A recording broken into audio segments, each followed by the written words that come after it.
Assalamualaikum warahmatullahi wabarakatuh. Jumpa kembali teman-teman para pejuang ASN. Hari ini kita akan melakukan latihan ya atau simulasi soal untuk P3K kompetensi teknis ya, penata layanan operasional.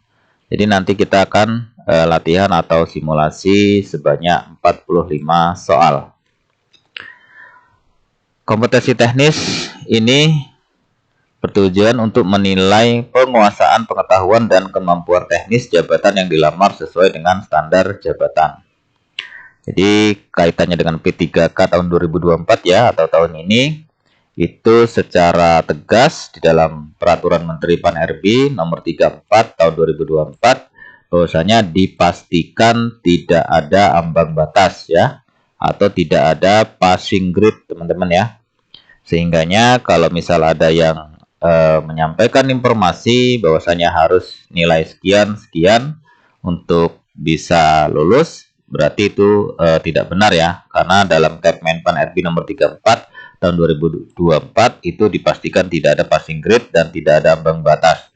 Terus bagaimana menentukan kelulusan? Jadi kelulusan itu ditentukan dari peringkat terbaik ya teman-teman, dari peringkat terbaik. Jadi yang diterapkan adalah metode perankingan. Jadi di ranking mana nilai yang paling besar ya, atau nilai terbaik, itulah nanti yang dinyatakan lulus memenuhi syarat untuk menjadi P3K. Baiklah teman-teman, itu pengantar ya. Kita masuk ke job desk penata layanan operasional ya. Nah, teman-teman bisa baca ya. Yang pertama ada perencanaan dan pengorganisasian ya. Ada pemantauan dan evaluasi, ada pengelolaan sumber daya, ada penanganan masalah dan keluhan ya, pelaporan, kemudian koordinasi antar departemen ya. Terus kemudian bahan soal penata layanan operasional, teman-teman bisa membaca-baca ya atau nyari tahu kaitannya dengan 13 bahan soal penata layanan operasional ya. Teman-teman bisa baca Undang-Undang Nomor 25 2009, kemudian PP nomor 60 2008 ya.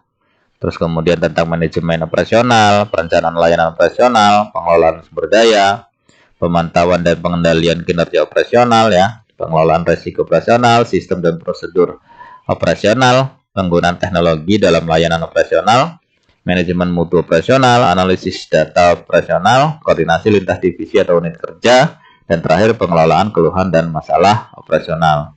Jadi teman-teman perbanyak baca dari sumber manapun untuk bisa menambah pengetahuan ya, sehingganya saat ujian nanti mudah-mudahan sudah bisa menjawab soal-soal dengan baik.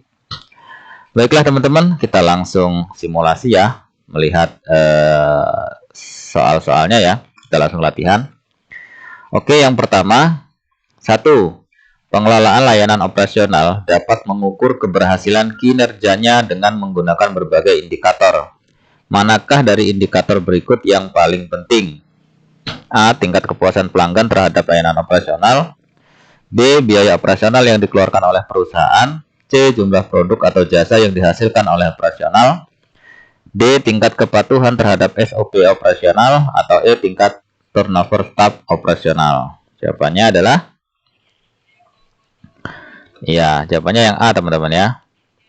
Jadi kalau kita lihat pembahasannya, tingkat kepuasan pelanggan itu merupakan indikator yang paling penting karena merupakan tujuan utama dari operasional perusahaan. Sehingganya jawaban yang paling benar adalah yang A ya. Selanjutnya, pengambilan keputusan dan tindakan karena peraturan perundang-undangan tidak mengatur, termasuk bagian dari A. Diskresi pejabat, B. Kewenangan pejabat, C. Penyalahgunaan wewenang, atau D. Putusan pengadilan, E. Perundang-undangan. Jawabannya adalah ya, jawabannya yang A teman-teman ya. Namanya diskresi pejabat. Jadi kalau kita lihat pembahasannya, diskresi pejabat adalah wewenang yang dimiliki oleh pejabat pemerintahan untuk mengambil keputusan atau tindakan dalam mengatasi masalah konkret dalam penyelenggaraan pemerintahan. Diskresi dapat dilakukan dalam beberapa kondisi ya, seperti peraturan perundang-undangan tidak mengatur, tidak lengkap, atau tidak jelas. Nah, di sini ya kata kuncinya ya. Jadi diskresi dapat dilakukan dalam berbagai kondisi seperti peraturan perundang-undangan tidak mengatur, ya. Perundang-undangan tidak mengatur, tidak lengkap, atau tidak jelas. Jadi jelas ya, jawabannya adalah diskresi pejabat. Selanjutnya teman-teman, apa peran utama teknologi dalam pengelolaan layanan operasional? A. Meningkatkan biaya operasional. B. Mengurangi keterlibatan pelanggan. C. Mempercepat proses komunikasi. Atau D. Menurunkan kualitas layanan. Yang terakhir, membatasi inovasi. Jawabannya? Ya, betul. Jawabannya adalah yang C, teman-teman ya. Mempercepat proses komunikasi. Kita lihat pembahasan. Teknologi memainkan peran penting dalam mengelola layanan operasional dengan mempercepat proses komunikasi, ya. Kemudian dia juga meningkatkan efisiensi operasional dan memungkinkan pelanggan untuk berinteraksi dengan perusahaan dengan lebih mudah dan lebih cepat. Nah, sehingga jawabannya yang benar adalah yang C, ya. Oke, selanjutnya, proses yang bertujuan untuk mengidentifikasi dan mengevaluasi resiko-resiko yang dapat mempengaruhi operasi perusahaan disebut A. Manajemen persediaan, B. Pengendalian KUA, C. Manajemen resiko, D. Perencanaan produksi, atau E. Evaluasi kinerja. Jawabannya?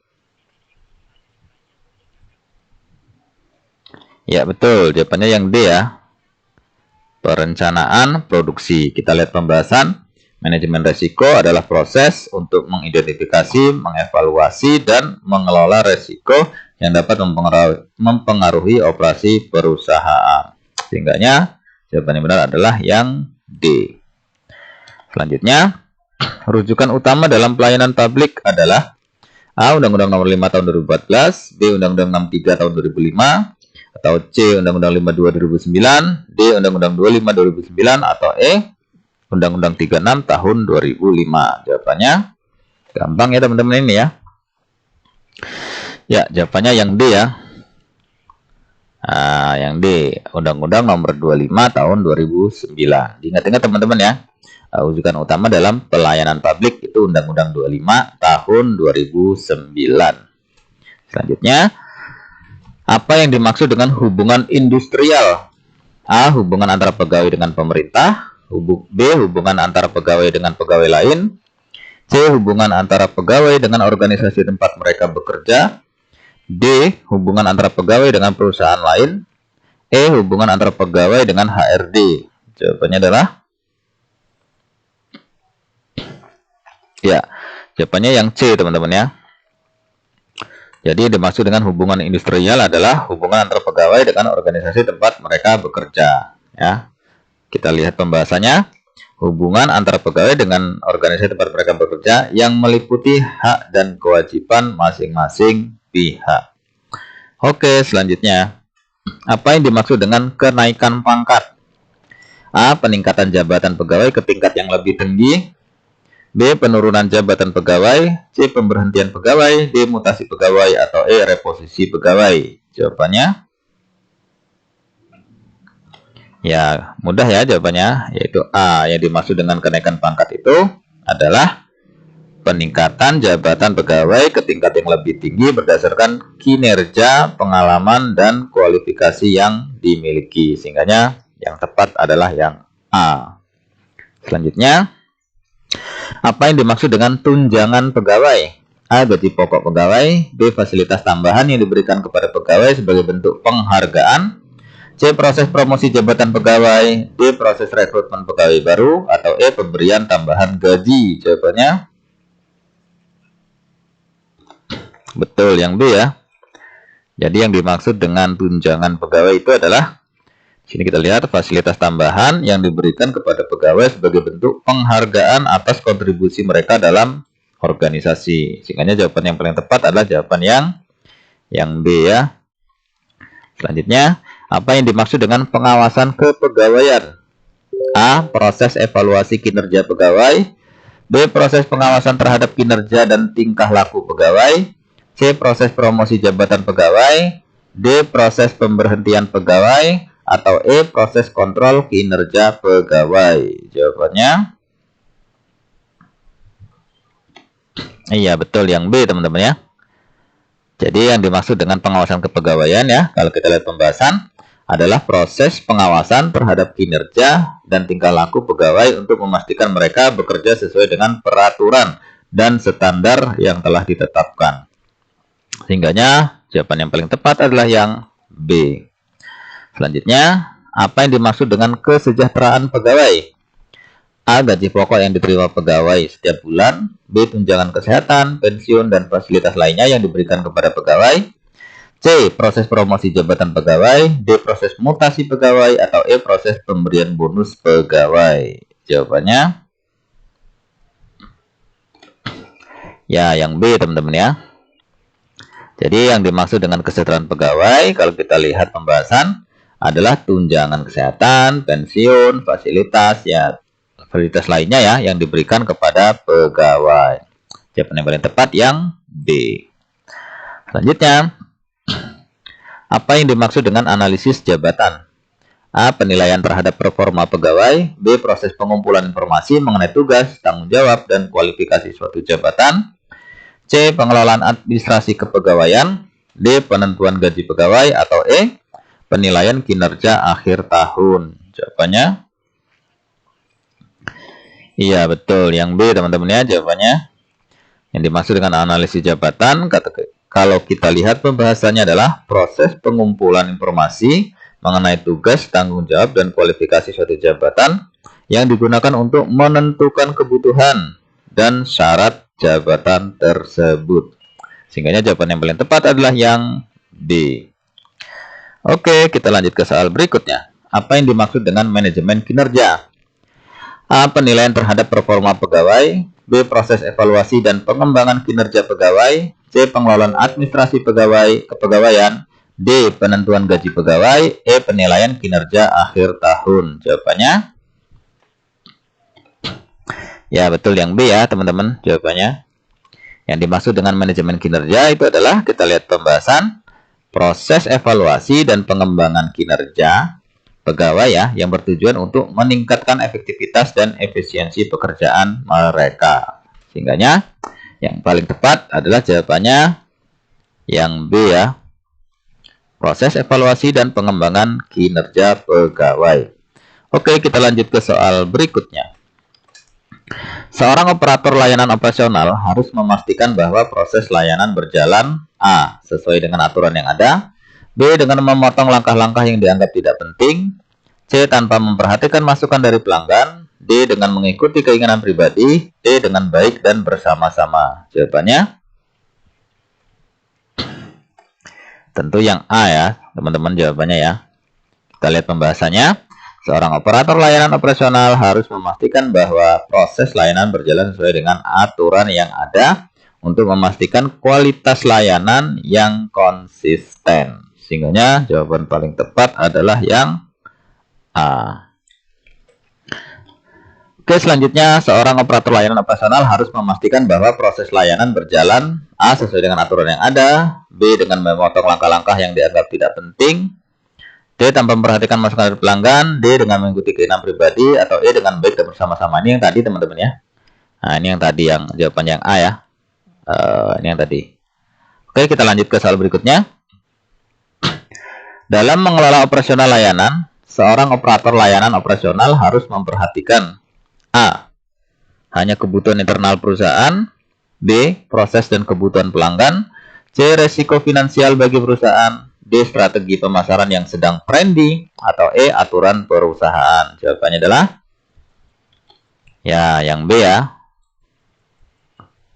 Proses dan kebutuhan pelanggan. Kita lihat pembahasan. Seorang operator layanan operasional harus memperhatikan proses dan kebutuhan pelanggan sebagai fokus utama dalam mengelola operasional layanan. Oke, kita lanjut ke soal berikutnya. Pentingnya mendengar masukan dan umpan balik dari pelanggan adalah A. Untuk mengetahui preferensi pribadi pelanggan. B. Agar pelanggan merasa dihargai dan diperhatikan. C. Untuk memenuhi target penjualan perusahaan. D. Agar perusahaan terlihat lebih profesional. E. Agar tidak salah-salah dalam melayani pelanggan. Jawabannya adalah Ya, tentu yang B teman-teman ya jawabannya. Jadi penting mendengar masukan dan umpan balik dari pelanggan itu, kalau kita lihat pembahasan, adalah agar pelanggan merasa dihargai dan diperhatikan ya, yang akan tentunya itu berdampak meningkatkan kepuasan pelanggan. Sehingga jawabannya adalah yang D. Selanjutnya, salah satu tantangan utama dalam mengelola layanan operasional adalah A. Memperluas cakupan layanan tanpa memperhitungkan resiko, B. Meningkatkan efisiensi tanpa mengorbankan kualitas, C. Menunda respon terhadap masukan pelanggan, D. Mengabaikan perkembangan teknologi dalam layanan, E. Kepuasan pelanggan bermasalah. Jawabannya tantangan ya dalam mengelola layanan operasional. Itu apa tantangannya? Kita lihat yang B ya. Jadi tantangan dalam mengelola layanan operasional itu adalah yang B, meningkatkan efisiensi tanpa mengorbankan kualitas. Itu menjadi tantangan ya. Kalau kita lihat pembahasan, salah satu tantangan utama dalam mengelola layanan operasional adalah meningkatkan efisiensi tanpa mengorbankan kualitas layanan yang diberikan. Jadi bagaimana kita bisa bersikap efisien tapi tidak mengorbankan kualitas. Oke, lanjut.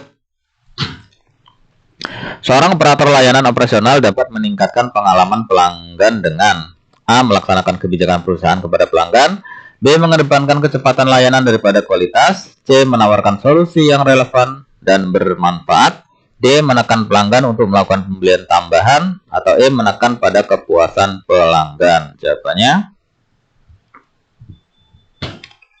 betul yang C ya. Jadi seorang operator layanan ya dapat meningkatkan pengalaman pelanggan itu dengan menawarkan solusi yang relevan dan bermanfaat ya. Jadi kalau kita lihat pembahasan, seorang operator layanan operasional dapat meningkatkan pengalaman pelanggan dengan menawarkan solusi yang relevan dan bermanfaat sesuai kebutuhan pelanggan. Sehingga jawaban yang paling benar adalah yang C. Nomor 19. Apa yang dimaksud dengan akuntabilitas dalam pelayanan publik? A. Kesediaan untuk bertanggung jawab atas kinerja dan hasil yang dicapai. B. Keterbukaan informasi kepada masyarakat. C. Peningkatan jumlah pegawai. D. Penggunaan teknologi canggih. Atau E. Menekankan pada kepuasan pelanggan. Jawabannya yang A. Jawabannya teman-teman ya. Yang dimaksud dengan akuntabilitas dalam pelayanan publik ya. Kita lihat pembahasannya. Akuntabilitas adalah kesediaan untuk bertanggung jawab atas kinerja dan hasil yang dicapai dalam pelayanan publik, serta memberikan laporan yang jelas kepada masyarakat. Sehingga jawaban yang paling benar adalah yang A. Kesediaan untuk bertanggung jawab atas kinerja dan hasil yang dicapai. Selanjutnya, apa yang dimaksud dengan pelayanan terpadu satu pintu atau PTPS? A. Pelayanan yang diberikan oleh satu pegawai saja. B. Pelayanan yang dilakukan dalam satu gedung. C. Pelayanan yang mengintegrasikan berbagai layanan dalam satu tempat. D. Pelayanan yang dilakukan tanpa antrian. E. Pelayanan yang dilakukan beramai-ramai. Jawabannya iya betul. Jawabannya adalah yang C ya. Kita lihat pembahasan PTSP ya, atau pelayanan terpadu satu pintu adalah sistem layanan yang mengintegrasikan berbagai layanan dalam satu tempat untuk memudahkan masyarakat mendapat layanan dengan lebih cepat dan efisien. Sehingga jawaban yang benar adalah yang C. Selanjutnya, apa yang dimaksud dengan efektivitas dalam konteks layanan operasional? A. Pencapaian hasil yang diinginkan. B. Penggunaan sumber daya minimal. C. Pengurangan waktu pelayanan. D. Penambahan jumlah pegawai. Atau E. Penggunaan teknologi. Jawabannya iya betul yang A. Jawabannya teman-teman ya. Kita lihat pembahasan. Efektivitas adalah sejauh mana tujuan dan hasil yang diinginkan dapat dicapai dalam pelaksanaan layanan operasional. Sehingga yang tepat jawabannya adalah pencapaian hasil yang diinginkan. Selanjutnya, apa yang dimaksud dengan efisiensi dalam pelayanan publik? A. Mengurangi jumlah pegawai. B. Menghemat sumber daya untuk mencapai hasil yang diinginkan. C. Memperpanjang waktu kerja. D. Mengurangi kualitas layanan. Atau E. Menekan biaya pengeluaran pegawai. Jawabannya adalah betul yang B ya. Kita lihat pembahasannya. Efisiensi adalah penggunaan sumber daya secara optimal untuk mencapai hasil yang diinginkan tanpa mengurangi kualitas layanan. Sehingga jawaban yang paling tepat adalah yang yang B. Soal selanjutnya, apa yang harus dilakukan jika terjadi keluhan dari masyarakat terkait dengan layanan? A. Mengabaikannya, B. Menanggapi dengan cepat dan mencari solusinya, C. Menunda penanganan keluhan, D. Meminta masyarakat untuk menghubungi pihak lain, atau E. Memintanya untuk datang lain waktu karena sibuk. Jawabannya adalah iya, betul. Jawabannya yang B, teman-teman ya. Jadi kalau misalnya ada keluhan ya dari masyarakat, tentunya kita harus menanggapi dengan cepat dan mencari solusinya. Kalau kita lihat pembahasan, keluhan dari masyarakat harus segera ditanggapi dan dicarikan solusinya, karena untuk meningkatkan kepuasan dan kualitas daripada layanan. Sehingga jawaban yang paling tepat adalah yang B. 24. Prinsip kesetaraan dalam pelayanan publik berarti A. Memberikan pelayanan yang berbeda-beda kepada masyarakat, B. Memberikan pelayanan sesuai dengan birokrasi, C. Memberikan pelayanan yang adil dan merata ke seluruh masyarakat, D. Memberikan pelayanan hanya kepada golongan tertentu, atau E. Memberikan pelayanan kepada masyarakat saat tidak sibuk. Jawabannya adalah betul, yang C ya. Jadi prinsip kesetaraan dalam pelayanan publik itu memberikan pelayanan yang adil dan merata ke seluruh masyarakat. Kita lihat pembahasan. Prinsip kesetaraan dalam pelayanan publik berarti bahwa setiap individu atau kelompok masyarakat memiliki hak yang sama untuk mendapatkan pelayanan yang adil dan merata dari pemerintah. Sehingga jawaban yang paling benar adalah yang C. Selanjutnya, kunci utama dalam manajemen layanan operasional yang efektif adalah A. Memperlambat proses administrasi, B. Menambah birokrasi, C. Meningkatkan transparansi dan akuntabilitas, D. Memperpendek waktu layanan, atau E. Membuat jadwal layanan. Jawabannya adalah iya, C ya. Jadi jawabannya adalah meningkatkan transparansi dan akuntabilitas layanan. Kita lihat pembahasannya. Kunci utama dalam manajemen layanan operasional yang efektif adalah meningkatkan transparansi dan akuntabilitas. Hal ini akan mendukung upaya untuk memberikan pelayanan yang lebih baik kepada masyarakat.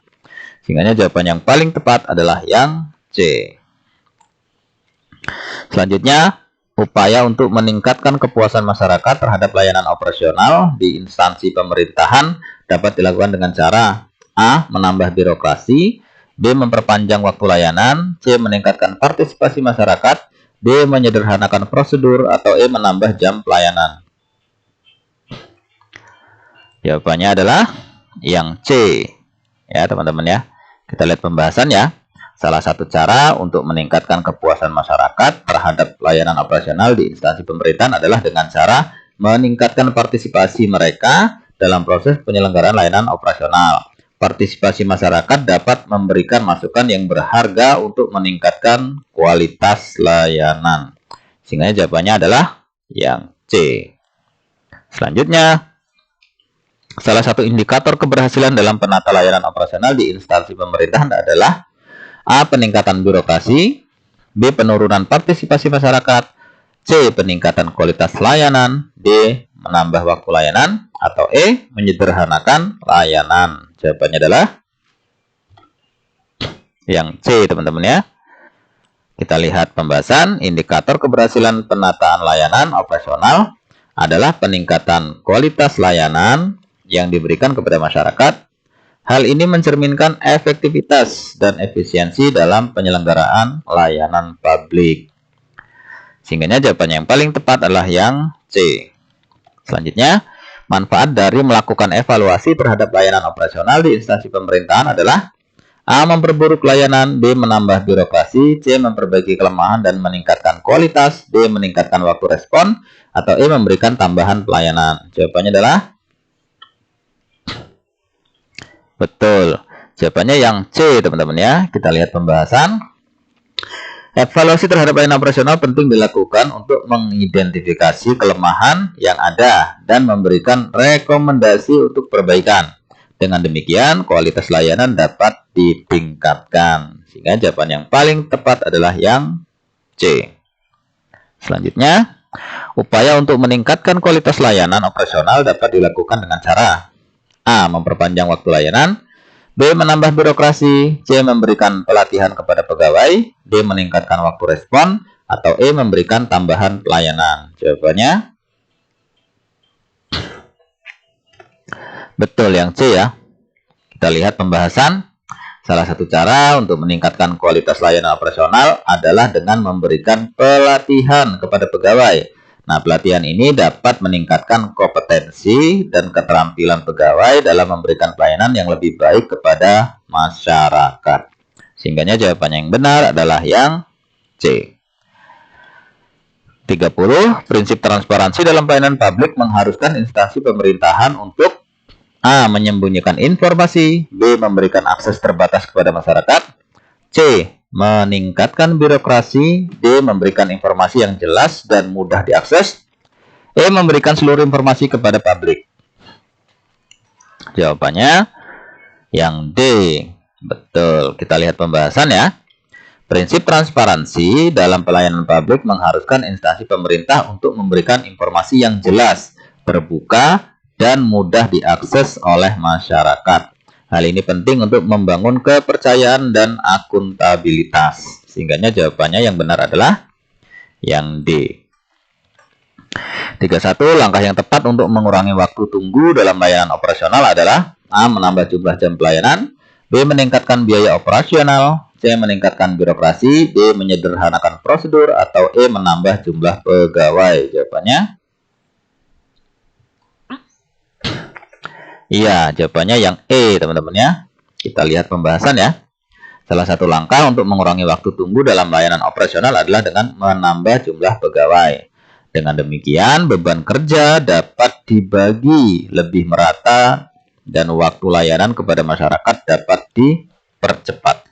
Sehingga yang paling tepat adalah yang E.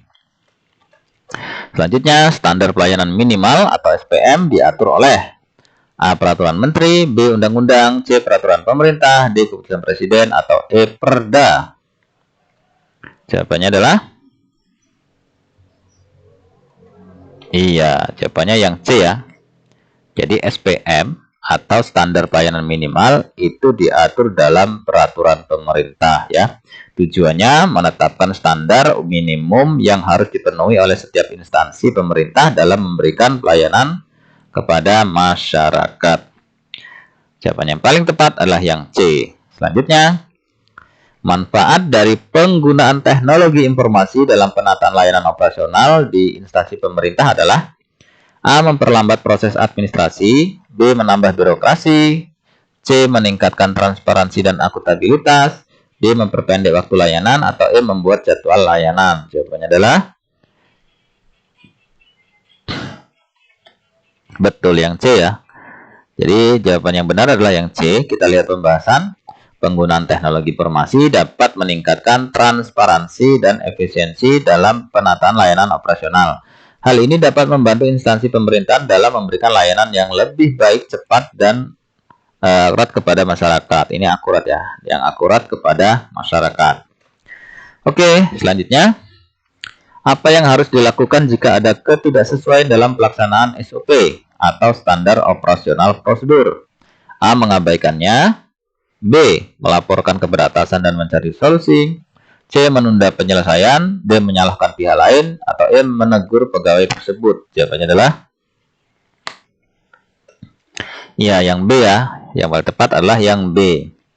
Kita lihat pembahasan. Ketidaksesuaian dalam pelaksanaan SOP itu harus segera dilaporkan kepada atasan. Untuk apa? Untuk dicarikan solusinya guna menjaga kualitas daripada layanan. Sehingga jawaban paling tepat adalah yang B. Selanjutnya, apa yang dimaksud pelayanan prima? A. Pelayanan yang dilakukan dengan cepat, pelayanan yang berbiaya tinggi, C. Pelayanan yang memuaskan pelanggan, atau D. Pelayanan yang dilakukan dengan pegawai senior, E. Pelayanan yang dilakukan bersama-sama. Jawabannya adalah ya, betul, yang C teman-teman. Jadi jawabannya yang C. Kita lihat pembahasan. Pelayanan prima adalah pelayanan yang berfokus pada kepuasan pelanggan dengan memberikan layanan yang baik dan berkualitas. Sehingga jawaban paling tepat adalah yang C. Selanjutnya, apa fungsi utama dari penata layanan operasional dalam instansi pemerintah? A. mengelola keuangan, B. mengurus administrasi, C. Menyusun kebijakan. D. Mengkoordinasikan pelaksanaan layanan operasional. Atau E. Melayani atasan. Jawabannya adalah ya betul yang D teman-teman ya. Jadi kalau kita lihat pembahasan, penata layanan operasional bertugas mengkoordinasikan pelaksanaan layanan operasional ya, agar berjalan efektif dan efisien. Sehingga yang pas jawabannya adalah yang D. Selanjutnya, apa yang dimaksud pelayanan publik? A. Layanan yang diberikan oleh sektor swasta. B. Layanan yang diberikan oleh pemerintah kepada masyarakat. C. Layanan yang diberikan oleh lembaga internasional. D. Layanan yang diberikan oleh perusahaan kepada karyawan. E. Layanan yang diberikan oleh bawahan kepada atasan. Jawabannya adalah betul yang B ya. Jadi jawabannya adalah yang B. Kita lihat pembahasan, pelayanan publik adalah layanan yang disediakan oleh pemerintah untuk memenuhi kebutuhan masyarakat. Sehingga yang paling tepat adalah yang B. Layanan yang diberikan oleh pemerintah kepada masyarakat. 38. Apa tujuan manajemen sumber daya manusia di instansi pemerintah? A. Mengurangi jumlah pegawai. B. Meningkatkan efisiensi dan efektivitas organisasi. C. Mengelola anggaran negara. D. Mengurangi kualitas layanan. Atau E. Mengurangi beban kerja. Jawabannya adalah betul. Jawabannya yang B teman-teman ya. Kita lihat pembahasan, manajemen sumber daya manusia bertujuan untuk mengelola pegawai agar dapat bekerja secara efektif dan efisien sehingga meningkatkan kinerja organisasi. Selanjutnya, pengertian dari penata layanan operasional yaitu A. Petugas yang membantu kelancaran operasional suatu perusahaan. B. Tenaga ahli di bidang tata kelola operasional. C. Pemimpin operasional yang bertanggung jawab atas kelancaran semua kegiatan. D. Pegawai administrasi yang menangani dokumen operasional. E. Petugas kebersihan yang menjaga kebersihan area operasional. Jawabannya adalah betul yang A ya. Kita lihat pembahasan.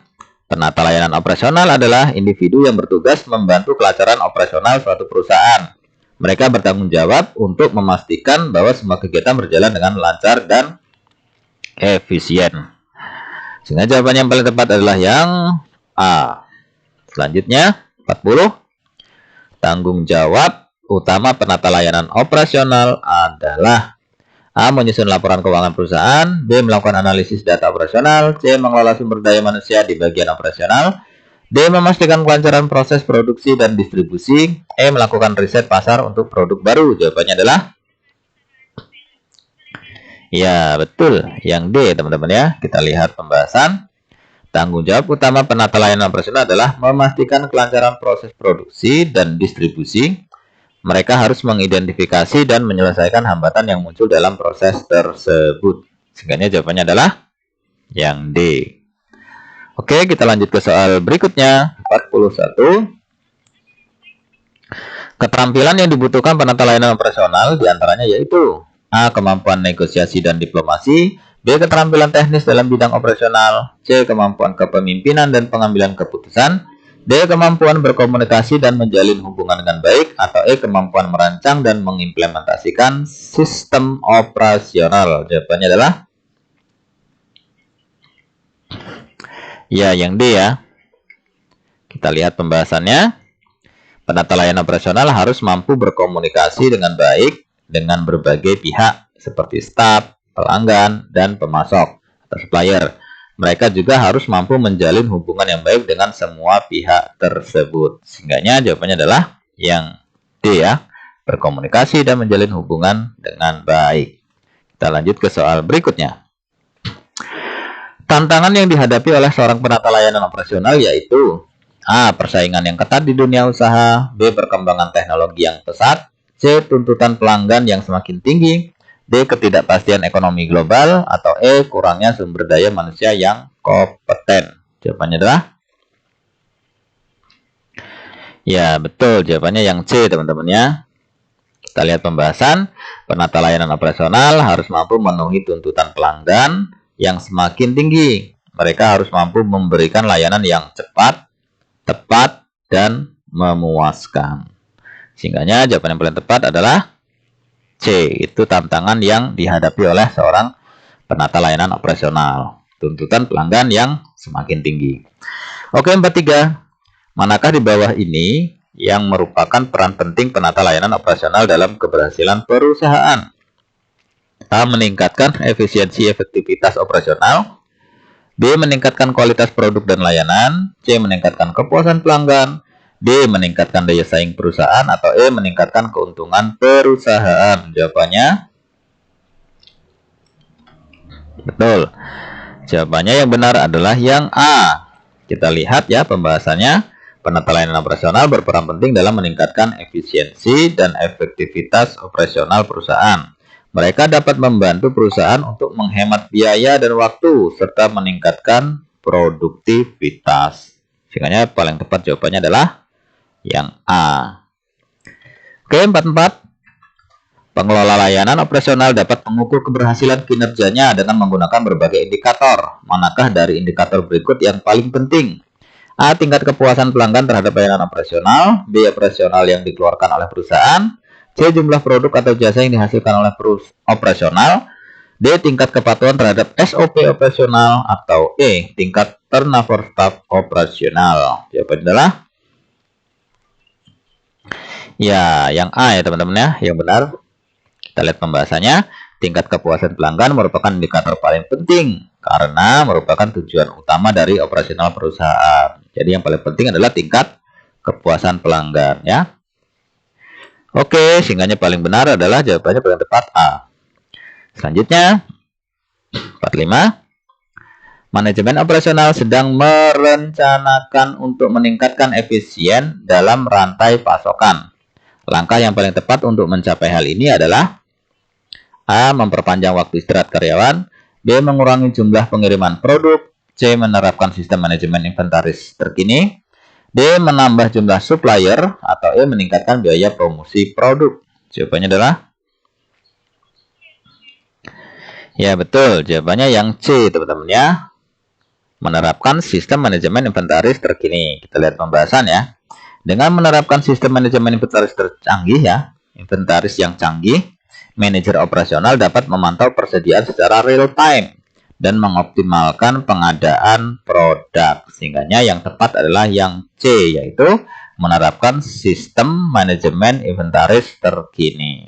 Oke, itulah 45 soal teman-teman ya, contoh yang sudah kita simulasikan ini. Dan mudah-mudahan soal-soal ini bisa menambah wawasan kita, sehingga saat ujian nanti kita bisa mampu ya menjawab pertanyaan-pertanyaan dengan baik. Sehingga hasil yang kita peroleh juga baik. Dan pada akhirnya teman-teman, hasil yang baik itu dikarenakan usaha yang baik. Semoga sukses dan selamat belajar teman-teman, dan sampai jumpa di tutorial selanjutnya ya, atau simulasi latihan soal selanjutnya. Terima kasih. Wassalamualaikum warahmatullahi wabarakatuh. Salam.